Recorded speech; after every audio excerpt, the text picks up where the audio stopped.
देखो हमारे हाथ में जो एक कंपाउंड्स है ये कोई नॉर्मल कंपाउंड्स नहीं है, यानी ये बहुत खतरनाक कंपाउंड्स होता है और इसे हम बोलते हैं क्लोरोफॉर्म। क्या बोलते हैं? क्लोरोफॉर्म जो होता है इसका आईयूपीएसी नाम होता है ट्राइक्लोरोमेथेन। क्या होता है? ट्राइक्लोरोमेथेन। जनरली इसका अदर नेम जो होता है इसे हम बोलते हैं एनेस्थेटिक क्लोरोफॉर्म। क्या बोला जाता है?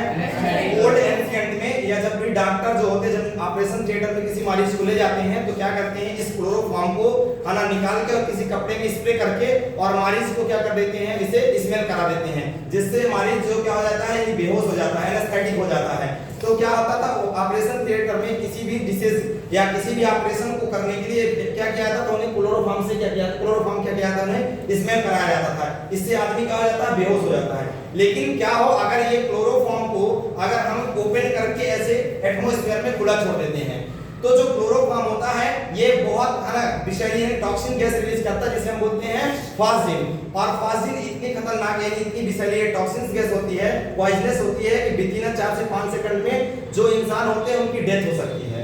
तो पहला क्वेश्चन बनता है कि why is the kept the chloroforms in a brown और ब्लू सील्ड पैक बॉटल्स। इसका रीजन है क्लोरोफॉर्म जो होता है ब्लू जो हमारे ब्लू और brown bottle it is protected against the action of air and sunlight।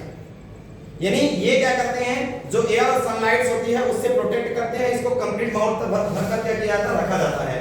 लेकिन कंडीशन क्या हो, अगर हम इसे क्या करते हैं यानी ओपन करके रख देते तो ऑक्सीजन से रिएक्शन करता है और एक गैस फॉर्म करता है जिसे हम बोलते हैं फास्जिन यानी कार्बोनिल क्लोराइड COCl2।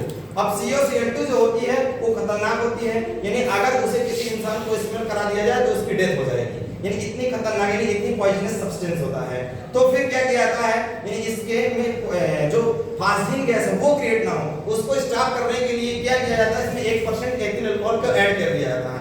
और when the add the ethyl alcohol 1% of the chloroform they stop the oxidation of the chloroform and form the new compounds known as the ethyl carbonate। Ethyl carbonate is the harmless compounds और जो ethyl carbonates होता है वो हमारे लिए नुकसानदायक नहीं होता है।